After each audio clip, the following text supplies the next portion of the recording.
Yun no, saan punta galing? Tara utol, makinig tayo sa mga kwento ng may patunay. Makinig ka para di ka maligaw.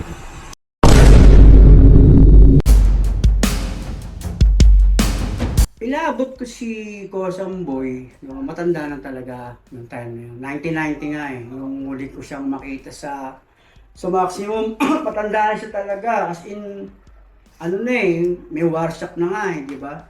Hindi ko siya kasabayan kasi layo ng edad namin, di ba? Pangalawa, 1990 na yun, hindi ko na nga nalaman kasunod ng pangyayari kasi nasa 5 ko, nasa 8 siya. Pero nung time na yun, si Boy Gamatis, ganun na lang ng ganun. Ayan, yan. Ayan, yan. Ayan, yan. Ngayon, pagka nakakita ng stick yun, no, dadamputin. Tapos, gaganon-ganonin ko. Kasi warsak nga eh. Meron yung ugali niya ron sa Noong time na yun kasi may warsak na nga, di ba? Matanda na eh, no? So, feeling niya, nasa gera pa rin siya. Pero, peaceful na bilibid noon. Hindi naman kasi peaceful, talagang peaceful. Kundi, mas tahimik na, unlike nung panahon niya, di ba? Na talagang tirahan. Inabot ko si Kamatis, si Boy Kamatis. As in, kumbaga sa paritiro na eh. Matanda na talaga eh, di ba? Ngayon, may kakuwasa kaming kasama niya sa brigada, malaking tao yun, sa 8, malaking lalaki. Yun ang bumubuhat sa kanya, inuuwi siya kapag inaatake. Pero ang buhay ni Kamatis doon, syempre, na yun eh, pinakahari na ng Sputnik eh. Syempre, kahit saan kumain yun, pwede. Actually, kahit sa ibang pangkat eh, kakain yun, binabayaran na lang ng Sputnik, di ba? Ganun ang buhay ni Kamatis, kasi retired na eh, matanda na eh. May pagkaulyanin na, di ba? As nahiwalay ako, dahil nagpaakit nga ako ng Sampaguita, 1990. Hindi ko na alam kung lumaya sa same year or naiwang pa siya ron, di ba?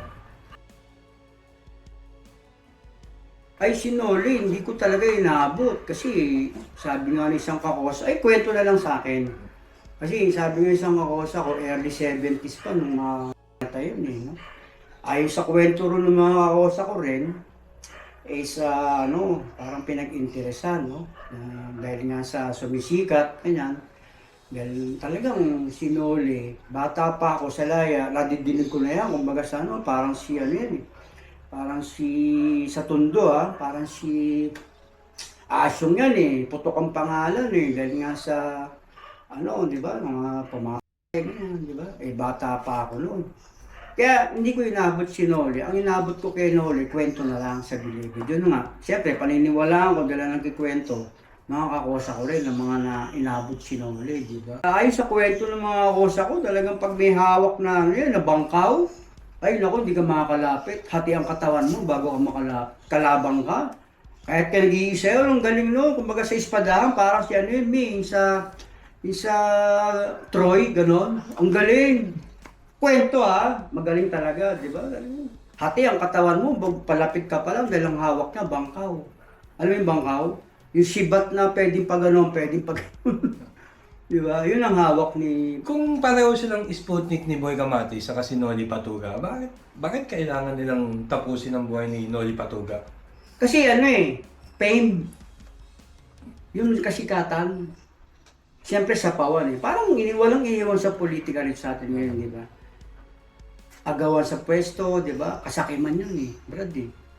Mas gusto ko ako lang ang sikat, mas gusto ko ako lang ang kinikilalang hari, di ba? Sumisikat si Noli Patuga, umaangat. No? Kaya, parang si Andres Bonifacio at si Emilio Jacinto, di ba? Emilio Aguinaldo, di ba? Kasi nga, nasasapawan ni Andres Bonifacio si Emilio Aguinaldo. So, parang ganun lang. Ganun na istorya ni Noli Patuga at ni Boy Kamatis. kahit na magkakosa, walang magkakosa sa fame, sa antag ito, sa kagahaman yung Brad, di ba? Nagahaman si Boy Kamatis sa posisyon niya. Ayaw niya na may cashier, ayaw niya na may kaparte, ayaw niya na may mas mataas pa sa kanya, ayaw na nun. Siya lang. Oo, gusto niya, siya lang. Pabor ba naman sa mga Sputnik yun? Na Hindi. Kasi siyempre, mapupulaan kami. Di ba? Kayo nga nagpatayan dahil lang sa posisyon di ba? So, hindi maganda yon. Diba? Although, kakosa ko sila, hindi ako sa ano, hindi ako kampero sa, hindi ako ayon sa ginawa nila kay Noli. Hindi lang dahil sa kalugar ko si Noli, ha. Siyempre, sa ginawa nila, hindi maganda. Yung pinag mo, kakosa mo, dahil lang sa kasikatan. Diba, sana kung may nagawang kasalanan na inasawa niya yung asawa mo, di ba, or asawa ng kakosa, kaya yung reasonable yun. Pero yung ginawa nila, para sa akin, hindi maganda. Hindi ako sangayon doon. Kontra ko ron. Si Dillinger. Ah. Yan, oo. Pero si Dillinger din ng time na yun, no? May edad na rin eh. Ano na siya, hindi na siya kasing ano nung time na ano sila. Nag-aaral na rin siya, nagsama kami sa ano, sa college. Kasi schooling siya eh. Naka-close ko rin si Dillinger dahil nga sa, siyempre, tatakbo sa akin yan. Pag ko sa, ayun, pangulam, ayun, di ba? Dahil kumikita nga ako sa Bilibid, di ba? Siyempre, mabugulang namin yan. Kumbaga sa ano, yun ang tatay namin eh. Kaya, pakikisamahan ko, di ba? Mag-aaral sa ano, sa school namin doon, di ba? Sa, yun na, sa college. Tapos kakosa ko. Siyempre, yung respeto, bibigay mo sa kanya. Hindi lang dahil sa kakosa mo, kundi yung karanasan niya, yung pinagdaanan niya, yung naging buhay niya sa Bilibid, di ba? Tapos ngayon nag-aaral. Doon ako bumilib sa kanya. Nagbagong buhay. Doon pa lang sa Bilibid, nag-aaral siya. So, anong ibig sabihin, di ba? Nagbabagong Nagpapakaayos na siya. Yes. Tinutuwid niya na yung sarili niya, di ba? Yun ang ginaya ko. Yun ang isa sa mga ehemplo ko ron. Si Dillinger. Kasi bukod sa mabait yun, alam mo naman kasi mga tirador, kahit ng mga tirador yan, may damdamin din na, di ba? Lalo kakosa mo, di ba? Magagaan ang loob mo dahil makikita mo, mabait naman pala to. Hindi ka dapat matakot eh. Sa Di Salvador, naku si Manoy, kilala sa Muntinlupa yun, may tirador din yun. Nakasama ko sila, puro nagbabagong buhay na. Swerte nga ako eh, totoo lang, nagbi-benefit ako sa pangyayari. Dahil sila, nakasama ko, hindi yung time na tumitira, kundi aral na lang, di ba? Ang napupulot ko. Panahon ng pagbabago nung nakasama mo sila. oo. Mas maganda yun. Correct. Eh, kesa Ang naman ganda. makita mo nung panahon ng tumitira Baka makasama ka pa. nakakatakot yun. Oo, correct, di ba? Talagang bibilip ka sa kanila kasi nakikita mo yung may prinsipyo eh. Di ba? Yung prinsipyo mahalaga sa tao, yun ang kinokopya ko. Kaya sabi ko, nalulupit ng mga kakosa ko na to, no? Hindi naman lahat, kasi may mga kakosa rin akong tirador na sira pa rin ang ulo, tulad ni Maranan. O hindi nababanggit sa ibang ano yan, kwento eh. Tanong si Sputnik kung sino si Maranan. Walang yun. Diba? Ultimo kakosa namin, yung pag nagsusugal yun, yung mga damit nyo, papakukuha, bibenta, di wala, diba? Kahit nung time na yun. Isa sa lang hold up sa ano yun, sa PX sa ano, maximum, si Maranan. Eh yun, nakasama ko, nakasabay ko, pero hindi ko naman talaga naging kaibigan, hindi ko nakaklose kasi ayoko samahan eh. Kaya sinamahan ko si Dillinger, si Sal Di Salvador. Yung mga nagbabago. Oo, si Manoy, kung tawagin, Manoy ang tawag doon kasi alam ko, Bicolano yun eh, kaya Manoy. Tapos ang babait, yung babait, makikita mo yung care nila sa'yo dahil bata kang kakosa, di ba? Hindi sila abusado. Kaya masarap, di ba? Maliban doon, meron ako nakasamang ibang pangkat. Sino? Malapit ng bahala. Sino yun tayo? Boying Ibias. Yun, no? Oo. Ay, talagang putok na putok yan. Boeing EBS na yan. Patutunayan ko yan, kahit di ko kakose yun. Talagang may pinagsamahan kami ni Kaboying. Pero sabi ko nga siya kanina, si Obra yun? Hmm? Magkaibang pangkat kayo? Obra yun? Oo naman, kasi sa Sampaguita kami nagsama ni Kaboying, magkasama kami sa Sierra. Kasi ang Sampaguita o yung medium security, mix ang tao ron, di ba? Walang ano ron, walang solid. Unlike sa maximum, solid Sputnik, solid BCJ, solid Bahala, ang mga building, di ba? Sa Sampaguita hindi. Halo-halo kayo ron. Kaboying kasi, nung time na yun, no? Hindi na rin siya mainit, no? Matanda na eh. Pero yung pangalan niya, banggitin mo pa lang, ano, talagang ginagalang. Hindi lang ang Bahala, hindi lang ng ibang, pati ibang pangkat. Di ba? Nire-respeto si Kaboy, pati empleyado. Mga empleyado ron, ay naku, pag sinabi mo, sir, kay Kaboy yan. O sige, larga, gano'n, di ba? Kasi nga, si Kaboy, ang haba ng karanasan sa Bilibid, maraming pinatay. Siya mismo po patay, di ba? Nag-okay Pero- pala ng pangalan doon yun. Oo, hanggang ngayon dala ng bilibid yung Oboying Ibias. Pero nung makasama ko si Kaboying, mabait na siya. Hindi na matay tao, hindi na tirador. Pero sugarol. Di ba? Doon mo kami- siya nakasama sa Mm. pagiging sugaron. Oo, kasi magkabrigada kami, di ba? So, nag-ending ako, nangungubra ako, nagkakabo ko ng ending. Pag nagsusugal si Gaboy at talunan, Lex, pera mo na nung kubransa. Doon kami nagkaroon ng, dahil nasa kaserda ko mismo, pag nagpada ko, kasama kami, di ba? May tiwala ako sa kanya. At saka yung pangalan niya. Respetado Boy, yun eh. yes. Oh, respetado sa bilibid yun eh. Hindi ako worried pag pinahiram ko yung kubransa ko. Diba, may kubransa ako, 3,000. Kaya kaboy mo, binibigay ko, sinusugal. Pag nanalo naman yon, sobra pa sa 3,000 bibigay, may balato pa ako, di ba? Kaya naging kaming close. And then, pag sa gabi, padlock, eh, siyempre magkasama kami, may alak yun, di ba? Kasi yan, yung guys ko, dalawa kami, single, minsan 3 kami, kasama yung kasalo niya. Iinom kami ngayon kasi may dumagin na alak eh. Ngayon, napagkikwentuhan na namin sugalan. Eh sabi ko sa kanya, Kaboy, bakit hindi tayo magpasugal sa tapat ng ano natin, yung brigada? Eh, brigada namin, 125 eh, sa Pagita, sa Building 1. Ang tapat nun, may space pa. Daanan kasi ng tao yun, yan yung hagdan, baba. Mas taas pa ganun, di ba? Nagpasugal kami ron.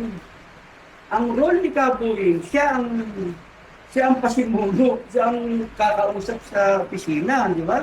Siyempre, siya ang matigas ang pangalan. Pupunta kayo si Kaboy sa opisina. Okay, let's go.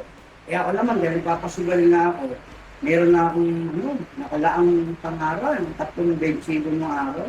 Ako ang popole, papasugal kami sa harapan. Siyempre, pag kumita, hatid kami ni Kaboy. Tapos, babayaran namin yung mga diferensya. Mga empleyado, di ba? Kay Sir ganito, kay Sir Pupas, kay Sir Barles, di ba? Kay Sir Hermosa, yung mga empleyadong araw. Basta may interensya, okay. Oo, basta may Tuloy, interensya, yan, tuloy, laban. laga. Malaga ka Eh, bilibid, sabi nga sa'yo, gagalaw at gagalaw ang illegal, basta may pera. Illegal, di ba? Pero go. Walang bawal sa bilibid. Buti tayo, bilang isang bahala na lang si Tatay Boy, ikaw ay Sputnik. Buti hindi nagtampo yung ibang Selos. kakosa niya. Parang gano'n, Ayaw. may pangyayari kasi nga, ayaw ni Kaboy na makialam sila sa pasugal namin. Bakit? Totoo lang. Eh, kasi- kakosa niya yun eh. Eh, walang niliribit kay Kaboy. Ayun lang. Pag natapos sugalan, may utang pa si Kaboy, si empleyado. Napapasubo si Kaboy, si empleyado, hindi nabibigyan. Dahil yung mga kakosa niya, sinusugal yung tong. At yung walang pagtapos ng sugalan, walang nare-remit si Kaboy. Ang ginawa ni Kaboy, hindi sila pinaupo. Ako pinaupo. Kasi pag ako nagpole, kumikita kami, guys. Sobra pa. Kompleto pa yung dirensya. Yes, oo, may alak pa kami pag uwi ng pagpasok sa kubong. Kaya siya si Kaboy sa akin. Nagkaroon kami ng closeness dahil sa sugal. Buti hindi ka naman pinagbalakan ng masama Ay, ng hindi ibang pwede kakosa yun. niya. Hindi pwede yun. May pangkat ako eh. Labas keron, di ba? Hindi pangkat ako. Pangalawa, makakalaban niyo si Kaboy. Di ba? Eh, minumura nga sila ni Kaboy na huwag ka kayo lumapit dyan, pagtatadyakan ko kayo eh. Di ba? Pag may lumalapit na kakosa, manghihingi, gano'n. May mga matitigas ang unong kakosa. Di ba? Wala, hindi sila pwedeng mubra ron. Kay Kaboy, sa kakosa lang nila eh. Tsaka hindi ka pwedeng galawin dun. Ako, Sputnik ako, gagalawin nila ako, nung gano'n lang, ay hindi. Hindi pwede yun, bro. Nakakagulat. Oo, magkakaroon ng...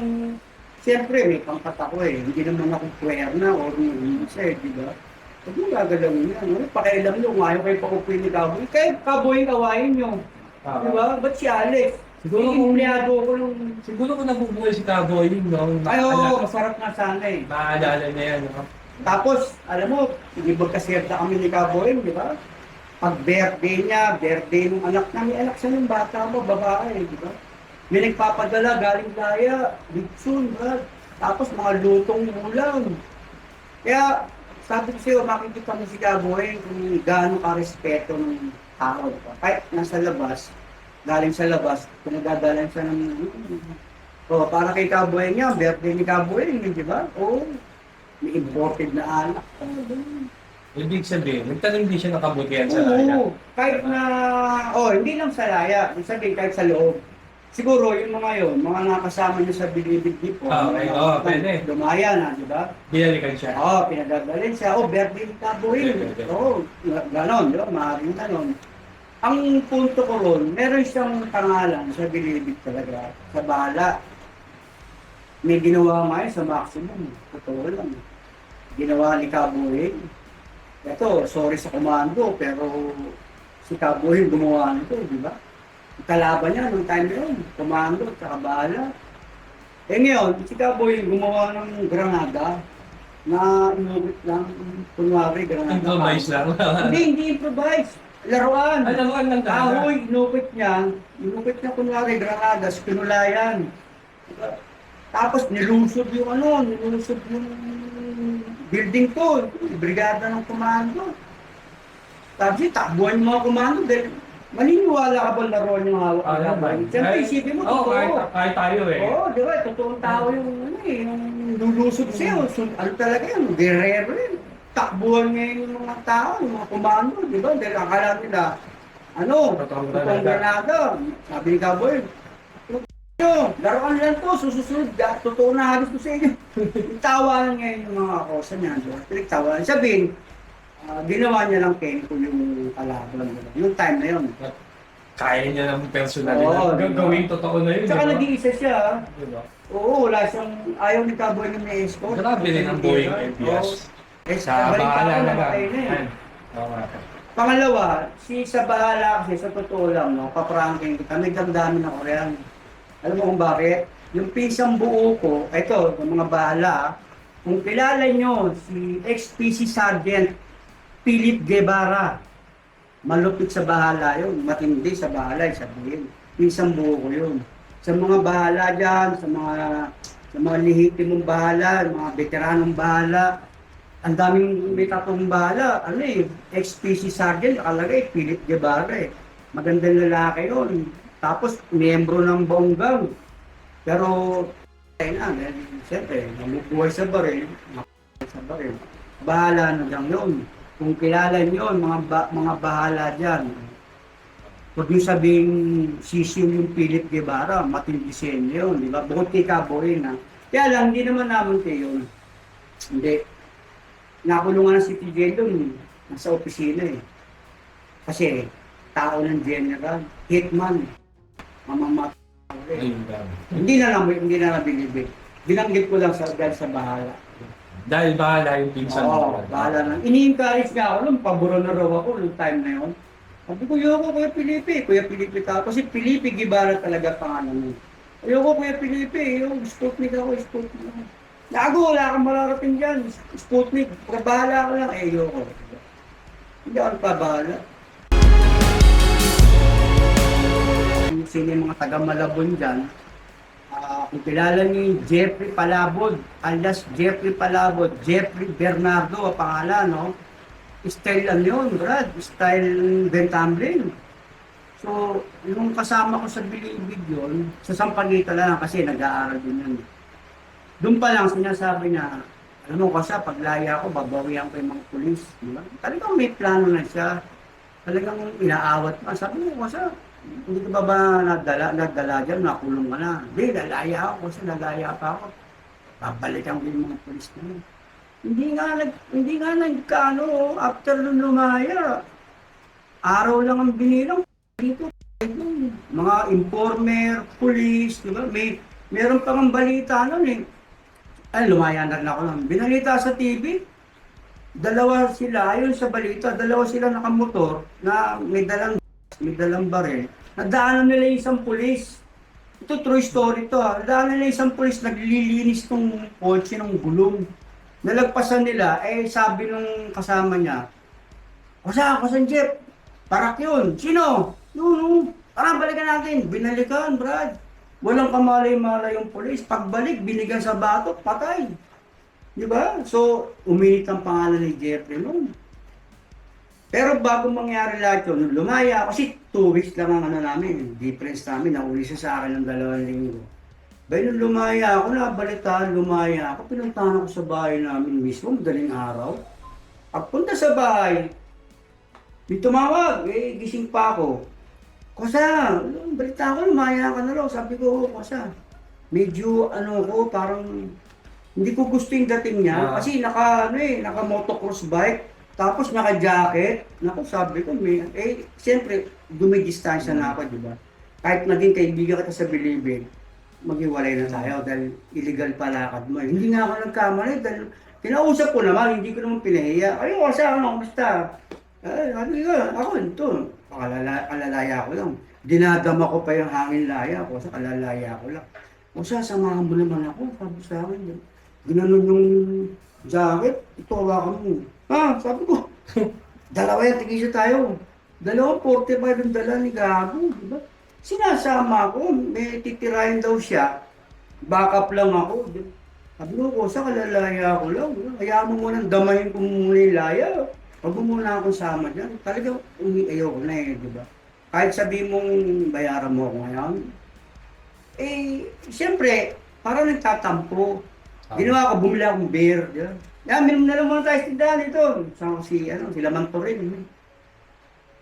Kosa naman, wala ka pang pwedeng isang pambira ka. Ikaw ba, anong lumaya ka, Antimano? Oo! Antimano, ikaw, sabi ko. Ako hindi, muna ako, hindi ko pa nga nadadama yung buong sarap ng laya-laya. So, nagpatuloy siya sa ganun? Oo, tuloy-tuloy. Ano nangyari sa kanya? Araw-araw, laman ng balita, Brad. Kung nare-recall niyo yun, 99, 2000, 2001, 2002, Tigo. Siya na, doon sa may mismong binalita rin nyo, kaya nga namumonitor ko dami niyang sa Malabon. Paramihan pulis, 3 pulis, tsaka yung mga informer, niya rin. Kasi kalaban sa kompetensya, kompetensya sa anak buhay nila, di ba, sa drug. Doon dapat, Star Mall sa Malabon, may Star Mall doon sa Malabon, yun ang binalita hindi ba naman si Raul, inawa yung gwardiya sa mall na yun, kung alam ko Star Mall yun sa Malabon. Ni-report siya. Ayun na nga, yung Jeff, wanted siya, bro. Wala na, tinagtad. Ang daming tama. Alam ko number, nung afternoon news. Siyempre, ano mararamdaman? Yung pakusa ko. Nakakanginayan din, kaibigan mo pinakita pa sa sa TV, di ba? Si alias Jeffrey Palabot, tapos na kasaysayan. Tinawagan ko yung number niya, nakausap ko yung chewing. Galit na galit yung chewing. Sino to? Sa akin, si Alex Soto, kakusa niya, kasama ko sabi. Nako, yung kakusa mo, okay lang sana, binaril nila, hindi, tinadtad nila May sandaan yung buta sa sabi sa akin ng chewing. Oo, galit na galit. Matindi pa sa sure ball yun. Paano hindi magagalit? Puro polis Malabon di ba? So, saan ka man naroroon ko, San Jeff, Hindi ko pa nakakalimutan yung utang mo 100 sa akin sa Bilibid. Bago ko lumaya, mayroon ko pa 100 sa akin, pinahiram kita, hindi mo na ako binaligan. Hindi totoo yun. Mayroon pa 100 sa akin, palalalaya lang, sa'yo na lang yun. Pero itong sinasabi mo dito, Thais, ayon sa yung nasaksiyan at katotohanan lang. Oo naman, true story, Brad. Hindi ayoko magkwento ng di totoo. Okay. Kasi anong klase yung kwento mo kung di totoo, di ba? Naman tayo. Di ba? Inotel ka, walang silbi yung kwento mo. Kikwento kang di totoo, patang isip. Ano ka, comics?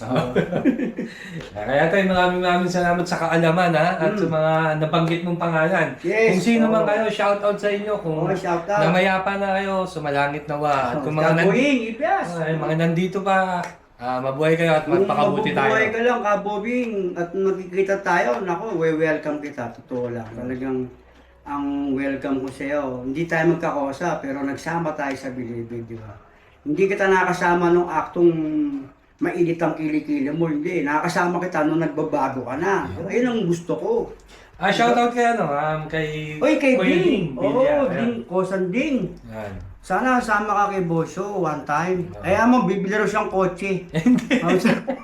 Mahihiram lang. Mahihiram lang tayo ng kotse. Tapos, Ayun, Kosa. Tapos sumama ka. Sama mo si Pamboy. Si Pamboy. Dalawa kayo.